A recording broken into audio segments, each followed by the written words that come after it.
Om Arunachala Shiva. Welcome to Arunachala Musings.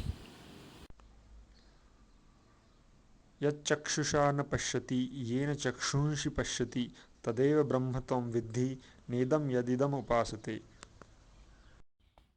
Yachchakshusha na Pashyanti. This mantra of Kena Upanishad and the couple of other mantras immediately after this explain that the self or Brahman, the real nature of everyone and the phenomenal world, is the eye of eye, ear of ear, nose of nose, and it cannot be perceived by the senses. As the senses perceive the external world, eye perceives vision, ear perceives noise, sound, nose perceives smell, etc. In that way, the self or Brahman or real nature cannot be perceived. This is stressed in this mantra. This is particularly highlighted because the spiritual aspirant should understand that the self that is to be realized, that is to be attained to, is not something which is separate from his own true being, and it is not something which the mind or the senses can grasp externally. To stress this point, it is said that the self, the Brahman, is the basis on which the mind functions. We can think, we can experience our emotions, we can see, we can listen, we can smell, we can taste, we can touch. That is the underlying reality of the self makes this possible. So, such an objective experience of Brahman is not the ultimate. Many saints in all the religions and all the traditions, especially in India, have worshipped some divine forms and have had visions of those divine forms.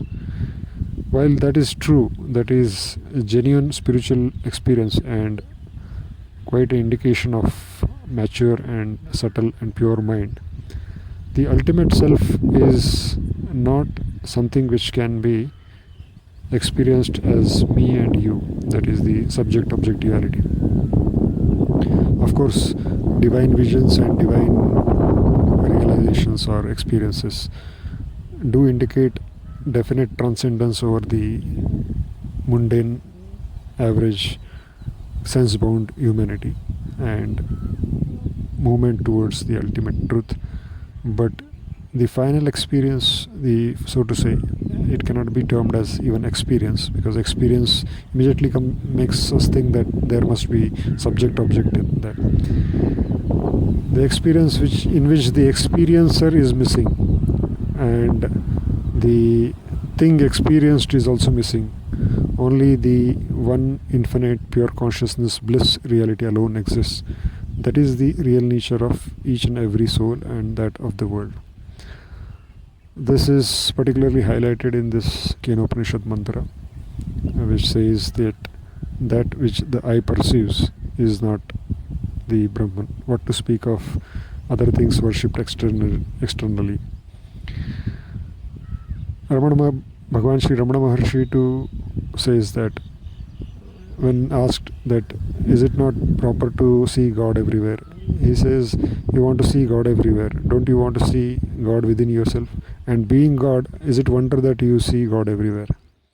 So if we find out the source of our being, source of our existence, source of our I am, then we will find that we in essence are that reality, and then that reality being in each and every soul and everywhere, the true meaning of I am that or Tattvamasi, thou art that, will be realized. Till then, the external helps for meditation, like divine forms or divine sounds or other techniques, are good, but the ultimate point has to be realized. And always remember that the absolute truth is completely devoid of subject object duality.